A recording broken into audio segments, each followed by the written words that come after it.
মধ্যরাতেও তেলের জন্য হাহাকার দেখা যাচ্ছে। এটি গাজীপুরের মাওনা চৌরাস্তা কাজী পাম্পের সামনে তেলের জন্য মানুষের দীর্ঘ সারি, দীর্ঘ লাইন দেখা যাচ্ছে। অনেকেই বালতি নিয়ে পর্যন্ত এসেছেন।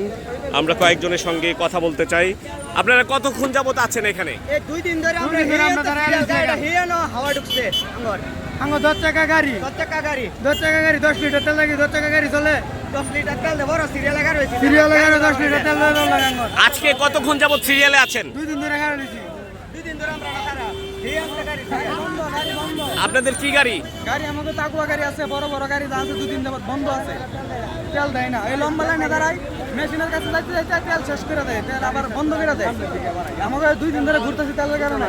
তেল দিব সমস্যা হচ্ছে, গাড়ি রাস্তার মধ্যে হাওয়া ঢুকছে গাড়ি। দর্শক, এই লাইনটিতে যারা দাঁড়িয়ে রয়েছেন তারা সবাই তেলের জন্যই দাঁড়িয়ে আছেন এবং সবারই গাড়ি চলছে না এই অভিযোগ করছেন। এবং এখানে দীর্ঘ লাইন, অনেকেই অভিযোগ করছেন যে এখানে যে তেল ঠিকমতো দেওয়া হচ্ছে না এবং মূলত তেলের জন্য এখানে যে হাহাকার সেটি কিন্তু দেখা যাচ্ছে। অনেকেই তেলের গ্যালান নিয়ে এসেছেন, কেউ বালতি নিয়ে পর্যন্ত এসেছেন। আপনি এই যে এটা নিয়ে এসেছেন কি তেলের জন্য? কি গাড়ি আপনার? আমার একটা পিকআপ গাড়ি, মাছের গাড়ি। কত লিটার করে দিচ্ছে তেল? এখান থেকে দিল, এখন তো দিচ্ছি না, এখন তো বন্ধ করে দিচ্ছে না। দর্শক, দীর্ঘ সময় দাঁড়িয়ে থাকার পরেও অনেকে তেল পাচ্ছেন না, এই অভিযোগ কিন্তু তীব্র হচ্ছে। এটি গাজীপুরের মাওনা চৌরাস্তা এলাকার একটি পাম্প এর সামনে এই ঘটনা। রাত 12টার বেশি হয়ে গিয়েছে, এখনও পর্যন্ত তেলের জন্য মানুষের যে হাহাকার সেটি কিন্তু এখানে স্পষ্ট হচ্ছে। যত সময় যাচ্ছে মানুষের মধ্যে ক্ষোভ বাড়ছে।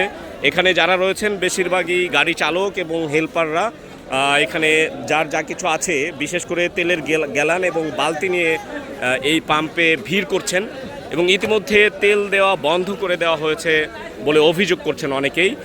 এই যে পাম্পটি, এটি গাজীপুরের মাওনা চৌরাস্তা এলাকার কাজী পাম্প নামে পরিচিত, কাজী ট্রেডার্স ফিলিং স্টেশন।